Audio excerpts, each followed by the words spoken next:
This is KYRS, Thin Air Community Radio, Medical Lake Spokane, 88.1 and 92.3 FM. Also streaming live at kyrs.org. Thank you so much for tuning into our special show this morning. We have guests here from the Orion Project, and our special show today is called Fact and Fiction about Being in Poverty. My name is Marie. I'm the AmeriCorps member here at KYRS, and I'm joined by 6 members of the Orion Project, a new nonprofit that was just incorporated in December of this year. Is that right, Jesse? Definitely. We're all excited. We're here to talk about homeless advocacy and things that you might not know, or myths that you might have about what it's like to be in poverty or what it's like to live on the street. We'll go around and introduce ourselves. I am the AmeriCorps member here at KYRS and just facilitating the conversation today. My name is Jesse Quintana. I'm the executive director of the Orion Project, and I'm honored to be here. I'm Sarah Hopkins. I'm a volunteer with the Orion Project, and I'm super excited to be on the radio. I'm Joshua, and I am the, I don't know what you should call it, the videographer of the Orion Project. I help with the a podcast that we put on YouTube, and it's been kind of a fun, interesting experience to be part of this project. My name is Enrique Paz, and I am a supporter, I guess you'd say, of the Orion Project. I've been homeless here in Spokane, and I really appreciate this show being here to raise awareness about these issues. I'm Jim Pettis. I'm on the board of directors of the Orion Project. I'm a mental health professional and here to let you guys know what we think is important and how maybe you can help. I'm Sue Lupert, and I volunteer at different feeding programs around town, including Crosswalk, Shalom, House of Charity, and St. Anne's. Thank you so much to all of you who are here in the station today. I think we're going to start with a YouTube clip, and Jesse, maybe you can explain, or Joshua, actually, you put this together. So I was contacted early on by Jesse. He wanted to do, as he was working on the Orion Project, he wanted to put together a YouTube podcast to really get the voices out there of these people that are on the streets. And so we've interviewed a number of people that we've come across and just put their stories up online. So that's kind of what this is. And we're first going to hear from, I think, Jesse, it's your kids, maybe? Yeah, they're my kids. They're blessings. The reason why we put them on air was because I wanted to give the listener an idea of an innocent idea of what, kids think poverty is. And I just wanted to illustrate that it's not something that a person's taught in school. There's some prompting questions that are written in the video, but since we're on the radio, I'll be just reading those out loud as the clip plays.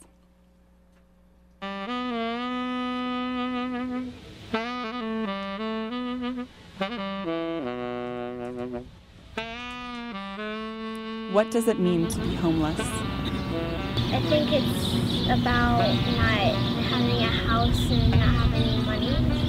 It's about people who don't have a home, doesn't have anything or money.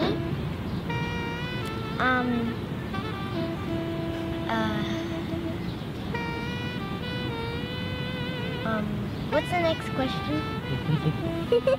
That people don't have any toys or kids.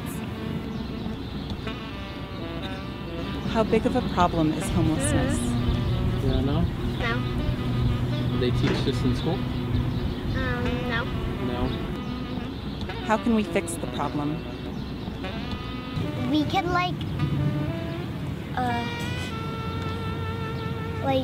give them money because they don't have any money. By buying them some kids and toys. Buying them kids and toys.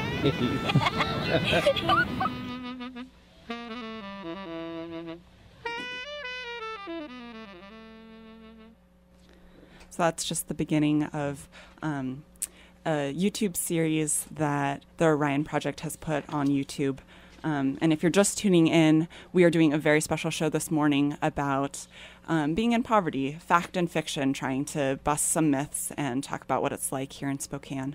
And I think the natural place to start is stereotypes. I think there's a lot of negative connotations about being in poverty. For example, that people on the street are bums, that they have problems with alcohol or drugs, or maybe even that poverty is a result of laziness or some character flaw that's inherent to that person. And I think we should just talk about those stereotypes and how accurate they are, how not accurate they are, and what factors actually do push people potentially into homelessness or to extreme poverty. I just read the other day that the latest statistics say 1/3 of all Americans are one paycheck away from not making their mortgage. If you lose your job tomorrow, 1/3 of Americans will not be in their home. So it can happen to anybody, and we need to not be judgmental for those that are homeless. And you mentioned some reasons, many reasons are mental illness. 1/3 of the homeless in this country are vets that have returned from war. They have mental illness. They cannot cope. So we just need to not be judgmental. 3 or 4 years ago, there was a budget shortfall here in Spokane. I'm not very big in politics, but there was quite a few programs that we lost here in Spokane, and we had seen a kind of a large group of individuals who just lost their medication, lost most of their benefits, and I saw a lot of individuals with PTSD, a lot of good friends of mine just losing their mind. It's sad, especially when you know that these individuals, they could live normal lives, and yet because of something like this, something as simple as a budget, shortfall, they could lose it and, end up on the streets just because they're not able to function normally. And can be anybody. Like Sue said, one paycheck short of being, or could be one paycheck away from being homeless. I was working full time, and I'm a mental health professional, and I've got, I'm well educated, and well experienced, and I got sick. One day I was making a good salary. The next day I was making nothing. If it hadn't been for my family, I would have been homeless. I would have been on the streets, but because of them, I wasn't. But I was close. So if there's sometimes you just don't have the support, or your support is in the same shape you are in. Mm-hmm. So you end up on the streets, and it's very easy to be one of the people on the streets, especially nowadays with, jobs are hard to come by. Good jobs are hard to come by. And so you just do the best you can with what you got. The other day we were on the bus, and I had heard an individual speaking about the homeless, and this is something that I hear often. She was saying that they're all lazy, and they deserve to be on the streets, and it's painting the whole group of people on one paintbrush. So me and a friend of mine, we were thinking about it, and it's a lack of understanding. It's an unwillingness to stop and listen to someone else's someone else's story. Yeah. And I will tell you right now, there is a myriad of reasons why people are on the streets. Other reasons that I see that people are on the streets. Well, I don't want to banter here. I don't want to keep going. I take your guys' I make one point. Jim mentioned that he was so blessed and grateful to have family help him out when he lost his job.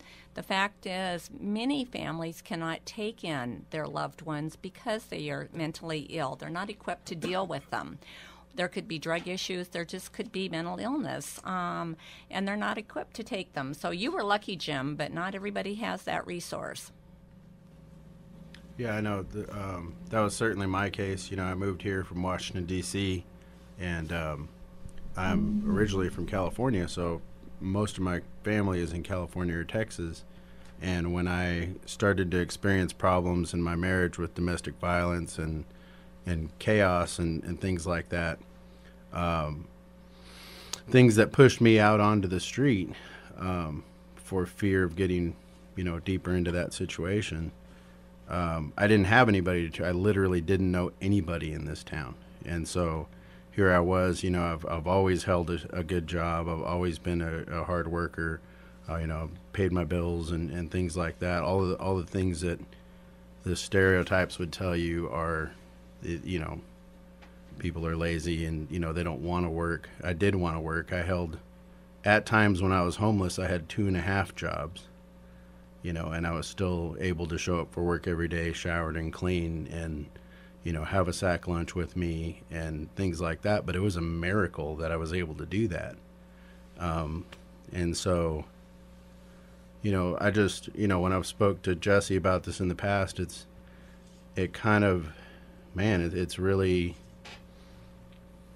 really important to me for people to understand that as you see people, as you're driving through downtown or as you're, walking through the plaza downtown or if you're, wherever you see them and you think, hey, that person might be homeless or that person might be in a bad situation financially, look at his clothes or whatever.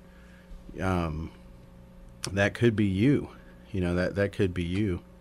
One of my past jobs in a past life was working in a psychiatric hospital. And I used to get pulled in to help the trainer. And one of the things she would always tell the new classes as they came through was, don't you ever judge the clients and think that you're better than them. And she would tell them, you are all just one good nervous breakdown away from being in here. And that really helped a lot of them to give those people the human dignity that they deserved. And that's really the point for me, is that when you see someone walking down the street, that is someone's son or daughter or father or brother, and they maybe are just as intelligent as you, and you don't know what they're facing, you don't know what they're carrying, you don't know what they're going through. Think of some of the things that, I think of right now, some of the things in my spiritual and mental development that I'm going through, that I'm pursuing to get stronger and grow more. I didn't realize those things even just 5 years ago about myself and about people in general. And so I didn't have the capacity to know I had a problem with X, Y, or Z.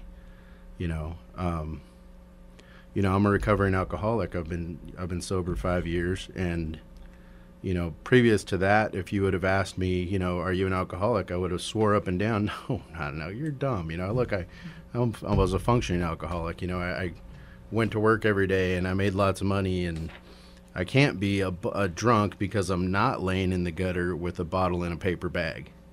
That was the stereotype, that as long as I wasn't that, I wasn't a drunk. Well, it doesn't take a whole lot to get you there.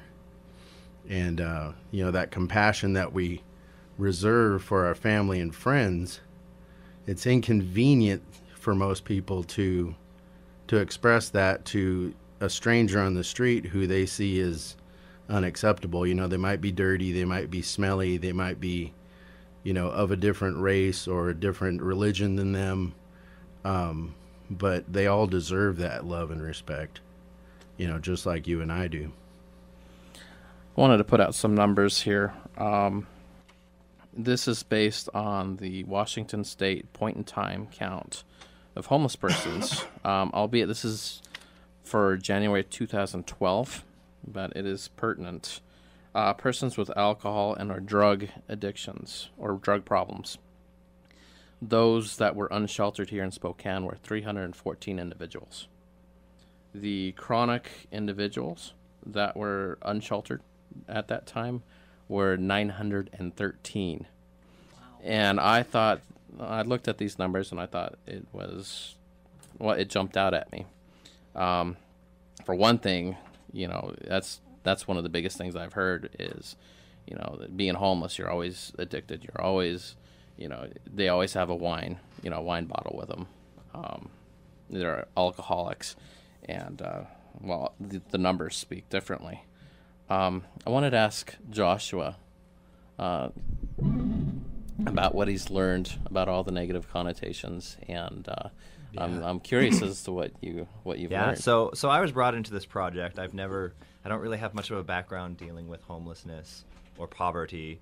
You know, I come from a pretty middle class family, been that way my whole life, and so when I agreed to come and take some video for this project, it was kind of an eye-opening experience for me, because I kind of lived my life thinking, oh, well, homeless people, I kind of associated them with those stereotypes, you know, just unconsciously. It was something I'd never really thought much about.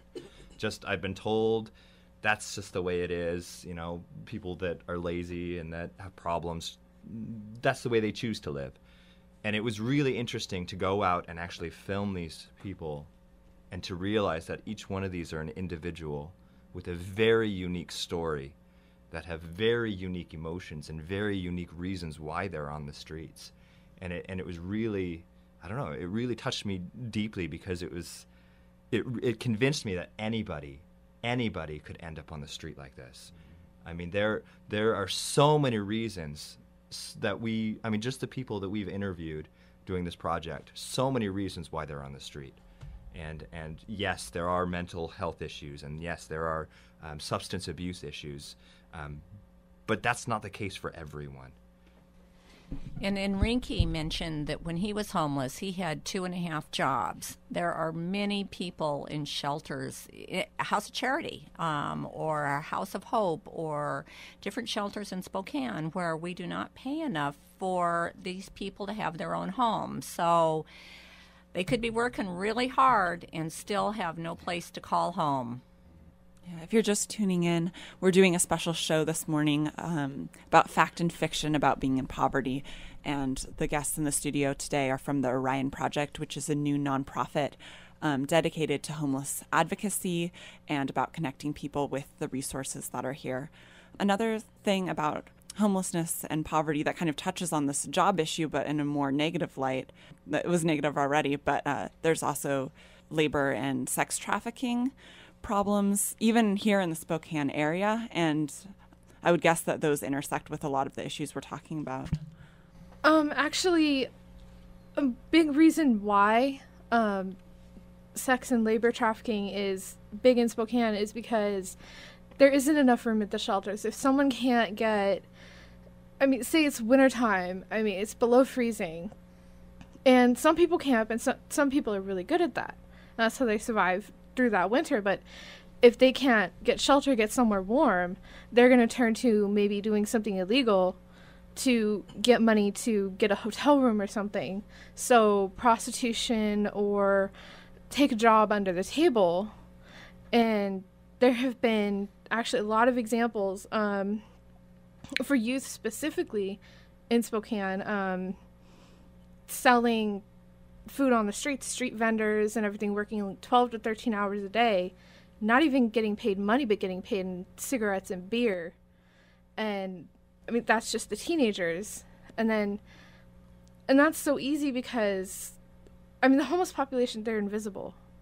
That's the big thing. Nobody sees them. It's really easy to take someone who doesn't have a home, who doesn't have family looking for them, take them to another state, and they disappear. And so that's huge. And there's an estimated 500 women in Spokane who work as prostitutes. And Spokane isn't that big of a city. 500 is a really big number for us. And some stereotypes with that is some people think, oh, well, these women choose it. This is just how they feed their addiction, or some stereotype like that. A lot of them are abused as children. A lot of them are sold as children into it, or they're just they're homeless, they're taken off the streets. And a common thing is the pimps will get them addicted to drugs. So they may not start out addicted, but that's part of the control. They get them addicted, so then they'll do whatever they have to feed that high. And then I mean, at that point, they don't really have a choice. Sarah, how prevalent is sex trafficking here in Spokane? Here in Spokane, it's a lot bigger than people would think. I think, Jesse, you mentioned earlier there's about 4,800 homeless kids in Spokane, about that, maybe 4,700. Yeah. And a lot of that is they can, a lot of people know about youth going door to door selling magazines, and that happens all across the country. Well, the problem with that is these kids aren't paid. The majority of them are not paid, and if they refuse to work or the company just gets done with them, they're just abandoned in whatever city they happen to be in. And a lot of homeless kids actually come from other cities and they're abandoned in Spokane. So that can be part of that population here too. The numbers based on the homeless count is the children under 18 was 4,731 children in Spokane were homeless. That's horrifying.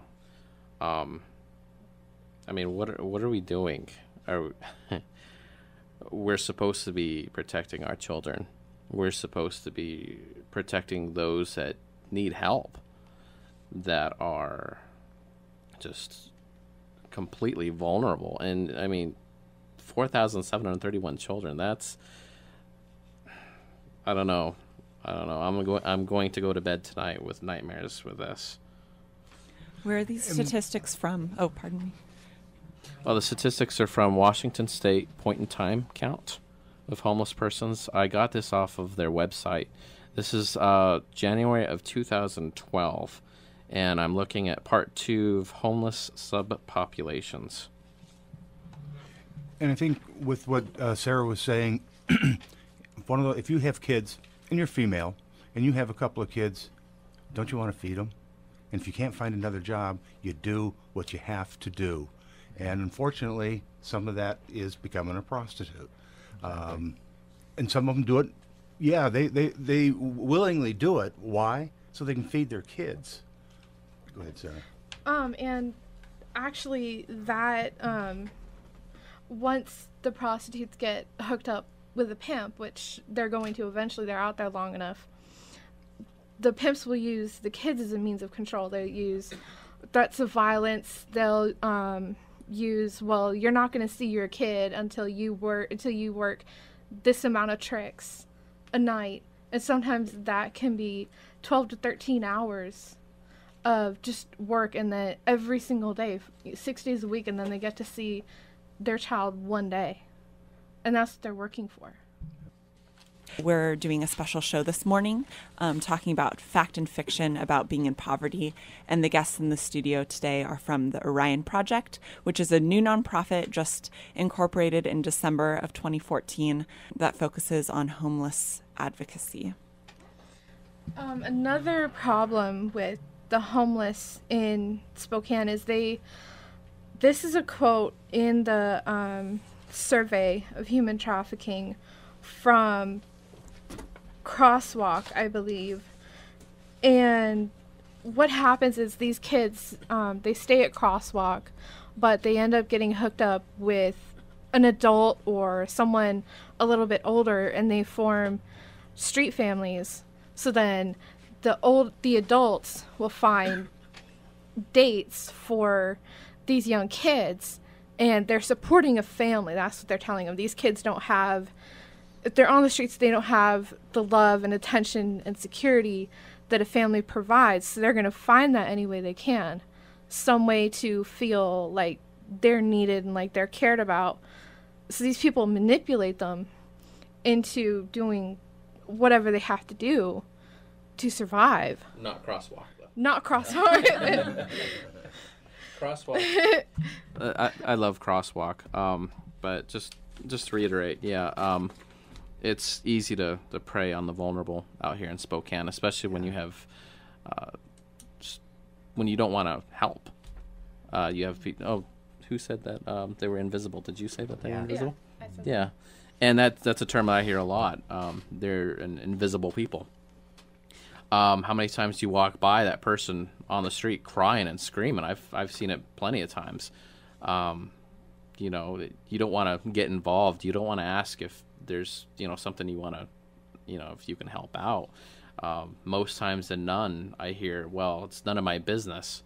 You know, well, They're okay. human beings. It is our business. You're right. Yeah, I think there's a fear associated with it, and maybe it's something that's taught to us, but we're almost taught to be afraid of the homelessness. You know, afraid of people that are in poverty. Like somehow they're gonna get us, or somehow us interacting with them is gonna rub off on us. We might catch it. Yeah, we might catch the homelessness and end up homeless ourselves. And if my experience is anything, that's the furthest thing from the truth.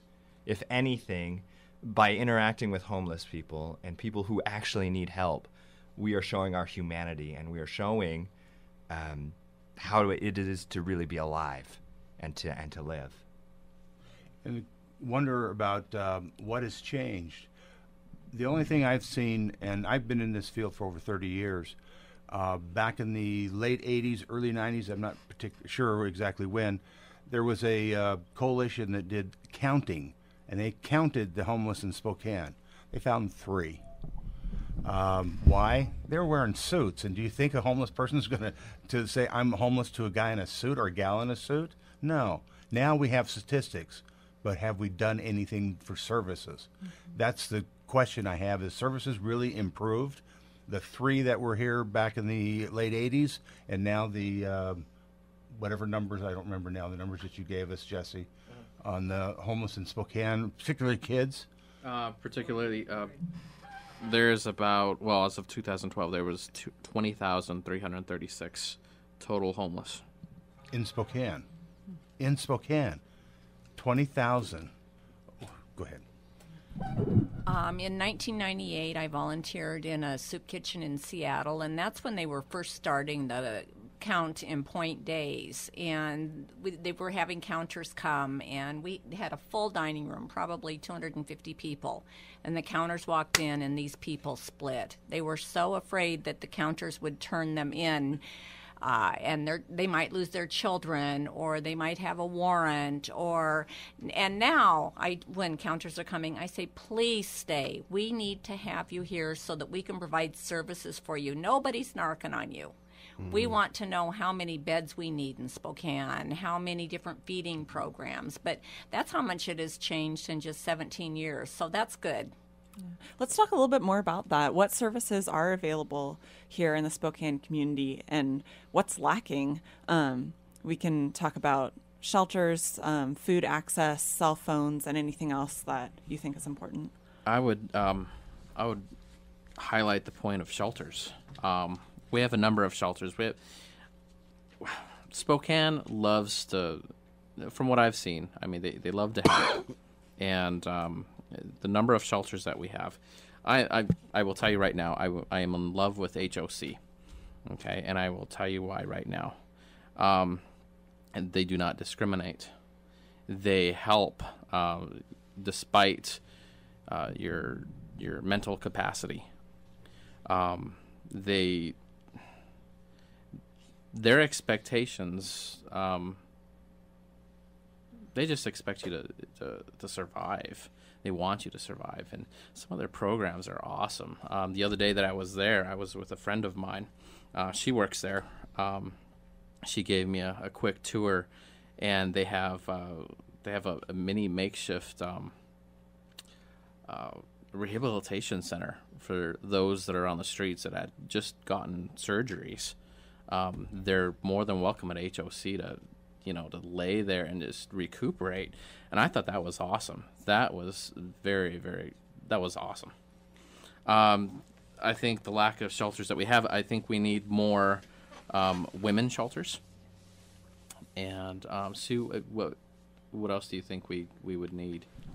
Women, we sorely lack in women's shelters, and we also lack in. We have House of Hope, and we have the shelter out on East Sprague, and they'll accept children. A lot of places will not accept children, and the moms don't want to be away from their kids, understandably. But for one problem is they may go to a feeding facility for dinner, and in the winter it gets dark at 4:30. So then they're walking the streets back to House of Hope or back to I can't remember the name on Sprague.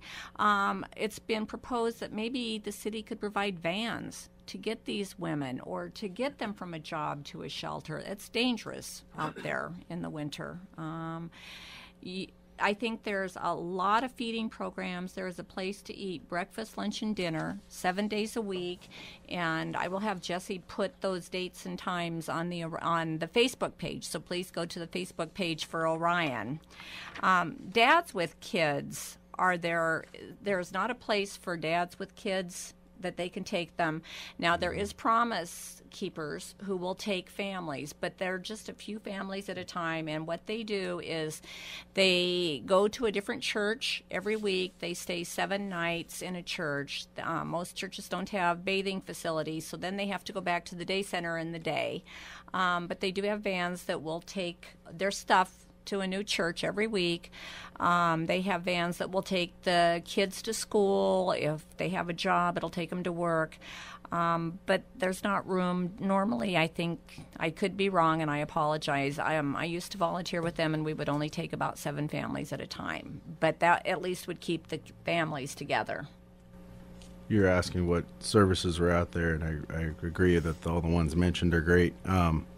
I'm involved with Family Faith Community Church, and we do Stepping Out, which is every other Tuesday. We go under the bridge and we hand out food and sleeping bags and socks, and just kind of listen to folks who need listened to. One of the things we try to express to the volunteers is don't preach at people, just listen. Sometimes that the dignity of being heard. I was trying to express this to Jesse when we were discussing the show. Sometimes people come from other subcultures of our community and deal with a person who's homeless, and they want to fix them. They want to, it's like we have this consumer instant society, and it's like there's got to be a Lysol for this. Cookie cutter. There is this instant, there's got to be a chemical that we can apply to this that'll make it better. And so they're like, well, that dude just needs a jacket, and they show up with a nice shiny new jacket the next day, or they say, well, what would it take to get you a job, or how about we go fill out a contract for an apartment for you, and they have no idea this huge chasm in this person's life that is between them and the day that they go fill out a lease application. There are so many barriers to that for some people, and it's so custom, and it's so individual, and it's so day to day. When I first met Jesse, I was cooking breakfast at the mission. I was staying at the mission. I was a resident there, and I was the guy who cooked breakfast for 140 guys every day. And I remember feeling needs that were outside of the policies, guys who wouldn't be back for dinner, so you gave them 2 or 3 sack lunches instead of 1, and just little stuff like that. The need is so day to day, and it's so customized, and it's so individual. I have a real strong feeling that the solutions for the things that we're bringing up today are not centralized solutions. We tend to, as a people, want to apply a new policy or a new department or a new thing to the problem, when the most effective thing that I've seen is making connections with people, and people who are willing to love on other people. Those are people down there sleeping in a sleeping bag under the bridge. Those aren't, and so when you're willing to look at it that way, it's not so hard. It's and if you can be honest and say, this is what I can do, and still operate my normal life and get everything I need, but I'm willing to help you do this, because you deserve it, That's what it's the idea of having individual leaders in our society instead of people who sit back and yell about what should be done. Should is a very dangerous word. We say in addiction, we say don't should on yourself, because it's a very dangerous thing to start doing. It's destructive. We also have the Roar Project at Family of Faith. It's reaching out, advocating recovery. And what that is right now is 5 homes in different neighborhoods that have what most people consider to be like a halfway or transitional housing. We choose to call it transformational housing. Nice. We have really high expectations of people's, spiritual progress and their personal progress, and we have particular goals that we try to emphasize. It's not just a halfway house, but there are churches like us throughout the community. We're not the only one. That are doing things like this, that are making a difference in people's lives, that are helping them transition to that hopeless dark place into a place where they can start to even consider where they're gonna be, and just to sort of shine that little light of hope. But one of the things that I kind of laugh about is here in Spokane is the food issue. It's almost impossible, to go a day in Spokane and not eat. There's HOC, there's UGM, there's Shalom, there's a lot. And so I don't, I used to cook at the Mission. I used to, my goal was chunky homeless people. It was, it's definitely, the resources are out there. You just have to find them. But what does it cost? I told you before I had 2.5 jobs when I was homeless. And what does it cost? You have to go, if you don't have a car, you have to walk 20 minutes from downtown over to the Mission to get lunch. And then, after that, you're stuck getting back wherever you were going. Totally agree with you on it's a 9 to 5. It's a full-time job to be homeless, just to get your needs met, and throw in that, a trip to Chaz to get your medication, to make an appointment to see an actual doctor, even all these quote-unquote free services that people have all these negative connotations about. Man, you can spend, all week just trying to get something done, and then people turn around and say, well, why didn't you get a job this week? And well, I was trying to survive. I had my gallbladder out this week, and I'm trying to deal with all the ramifications of that. There's a lot of factors that, there's a lot of services here in Spokane, but I think it's all about taking yourself and putting yourself in that person's shoes, and really taking some time to consider, what are they going through? What do they need today? And you're not going to get that. I can't hammer that home enough. You're not going to get that unless you take time to make a connection with people. You can't just cookie cutter, like Jesse said, cookie cutter and go, here's your stipend. Here's your coupon. You should be good now, right? No, I'm grieving losing children. I'm grieving, going through a divorce. I'm literally out of my mind with emotional pain right now and can't stand having a ceiling over me. If I'm not, outside where there's no one around, where I know I'm not going to hurt anybody, it's not okay, Wanted to put out some shout outs for those of you who would love to donate, and some of the amazing programs that I've had the privilege of working with is the Hope House. If you're from the Hope House, thank you guys. We do appreciate it. You guys are just awesome. Salvation Army, HOC, Blessings Under the Bridge. You guys are awesome. The Raging Grannies. If you don't know who the Raging, I'm gonna have to look that one up. Yeah.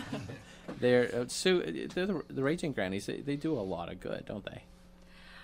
We've not been real active the past year, but we sing together. We dress up goofy. We look goofy, but we're interested in really pertinent, important things. And we sing protest songs about things. And so it does bring difference of light to things. And it's fun. And the HUD program, VA VASH. I am in love with the VA VASH program. They are just totally phenomenal in helping out with the homeless populations, or veterans out there. And if I keep talking, I'm gonna cry about it. I wanted to put this out before before we run out of time. This is really close to my heart. These are the reasons for being homeless. On my website, well, our website, Jim, I have these list of reasons, and every now and then somebody adds something different, and these are always an eye opener. And I'll read these to you. Rule violations of a shelter or a mission. I've seen this personally. I've seen it many times, and Enrique, I'm sure you've seen it. Violating a rule, job loss, runaway situations, social roadblocks, i.e., sex offenders, divorces, just past offenses. I'd like to touch up real quick on that. I don't believe in judging anyone based on their past. I don't care what it was. I've worked with ex-murderers, reformed murderers. I've met sex offenders. I've met many people out there who've made huge mistakes, but there's no way that we can quantify their being by adding up all their negatives. I mean, if we all did that, we'd all be in trouble. Yeah. We all have negatives. I mean, we've had problems. That's another thing with the homeless. They cannot afford to hide their indiscretions. Yeah. They're survivors, and I really admire this trait in the population. Whereas you have somebody in a house, or you have that money, you have that safety to go drink, you have that safety to if you do drugs or whatever, that indiscretion, you have that that means to keep yourself safe, will keep you from just to keep others from seeing that. But the homeless, they don't have that, and it's like a level of truthfulness. Also, going back to the list, mental illness or physical illnesses, injuries. I've known a lot of people who've had an injury and they're already on the streets. They can't work. Yeah. Unemployment, God knows, you can't live off of unemployment. Unenjoyment. Unenjoyment, yeah. SSI, SSD, they're blessings, but it's not. You try and live off of that much money. You try to live off of $200 a month, or $1,000 a month. There are things that you will realize real quick that you'll be deficient in. Mismanagement of finances. When I became homeless, that was my big thing. I was on the VA. I was pulling in the GI Bill, and I was trying to go to school and pay the rent at the same time. It was a tough lesson to learn. I chose to pay the rent, and then, if you couldn't pay the tuition, the school kind of, said, no, goodbye. They communicated that to the VA, and then there you go. I lost everything. Unable to separate from pets. This is an interesting one. I've met quite a few people out there who were in domestic violence situations, or just for any reason, they did not want to separate from their pets. Okay, they were going to get thrown out, so they would rather live with their pets. Okay, domestic violence or legal mandates, such as an order to move out. Domestic violence is a big one here in Spokane. Yeah.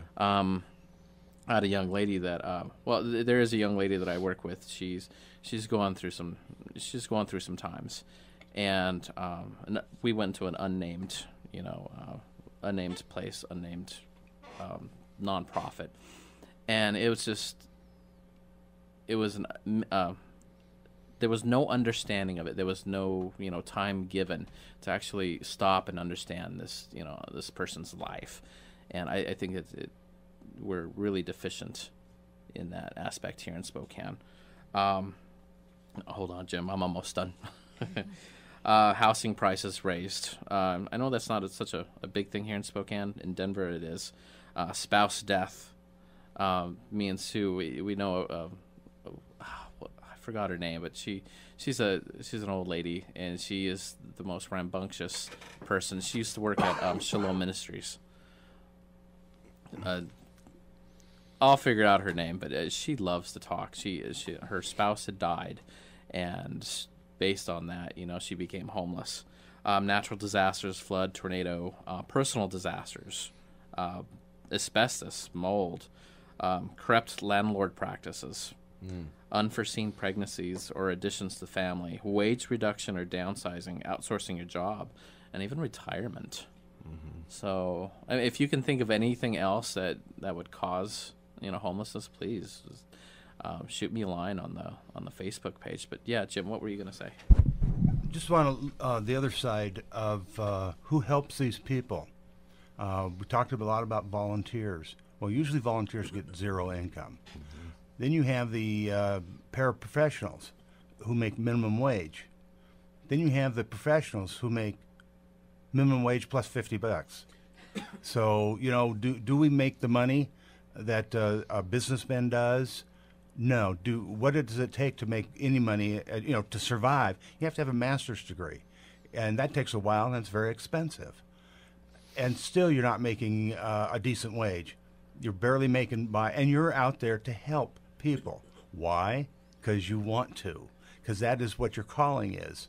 And those are the people that are trying to help the homeless, the mentally ill, any of those. So when you see somebody that's helping, say thank you, because otherwise it should be you. Ask them what they need. Yeah, exactly. I like that. Ask them what you can do for them.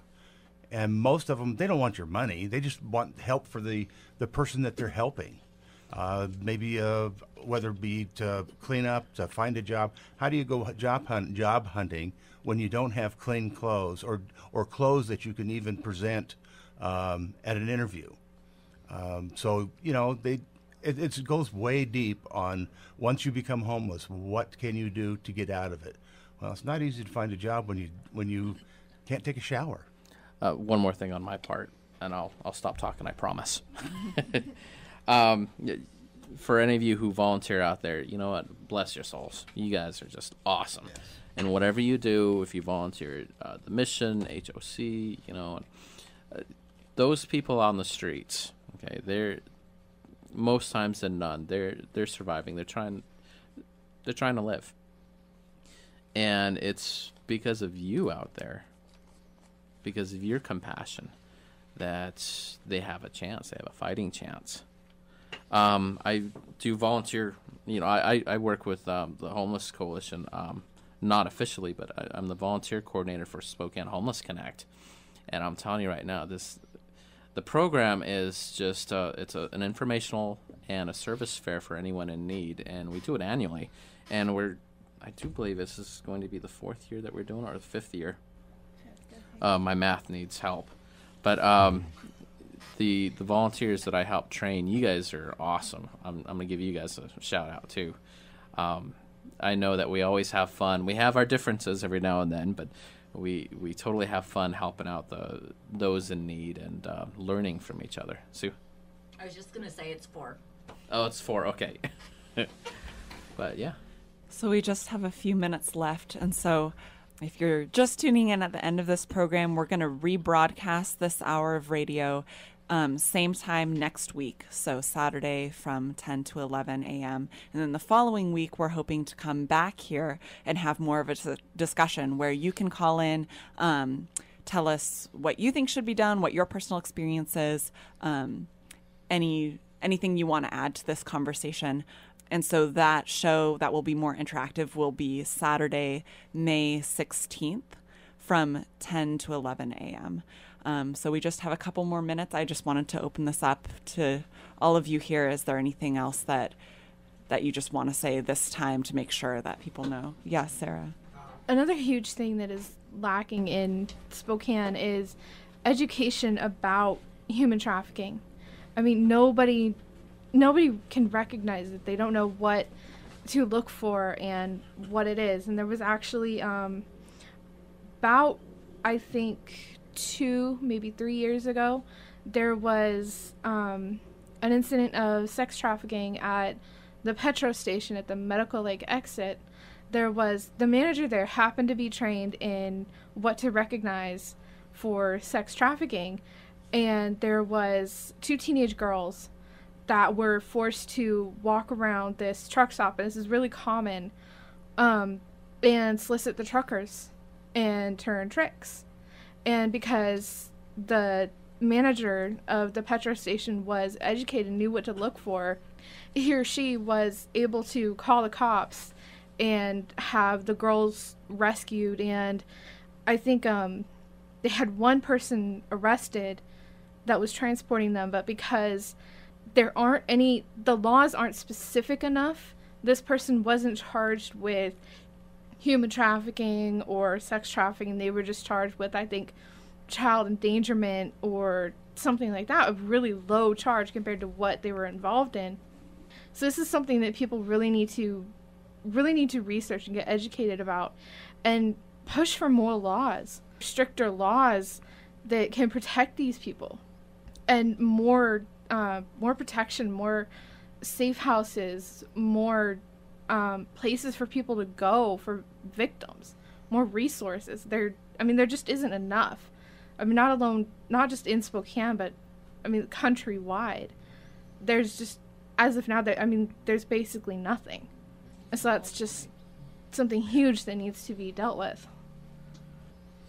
I know it's become kind of a cliche, but the act locally thing, Yeah. we talked about keeping it personal and local, and I can't, impress enough that, go out, talk to the people in your family, talk to the people in your neighborhood, find out who might need something. You never know who's just that one car payment away from being homeless, or, that one who's battling addiction, or who's, stuck in a situation because they don't feel like they have anywhere to go. And just, show them some basic human respect and love, and don't put limits on it. Don't put people in boxes. Don't just apply that to the people that you love. If you feel the Spirit moving you, do it, Amen. So that's about all of the time that we have today, unfortunately. But we will be back on Saturday, May 16th from 10 to 11 a.m. to have a discussion show where you can call in. You can also go to the KYRS Facebook page or the Orion Facebook page, the Orion Project, and leave your comments in the interim, your questions. We want to help you get the answers that you need, whether you're looking for resources or maybe you want to help and you don't know how or where. We can assist you with that. Any other places people should go besides Facebook pages? I think that's great. Yeah. Just take your time and learn everything about the subject before you come to any conclusion that would help with pretty much anything out there. Thank you to everyone from the Orion Project who is here today in the station. It was wonderful to have your voices here. And thank you to you who are listening right now, yes, and who are going out of your way to listen to this special show, or maybe you just turned it on in the car and got stuck in your driveway because you were learning something. Thank you. Thank you. That's what it takes. This is KYRS, Medical Lake Spokane, 88.1 and 92.3 FM.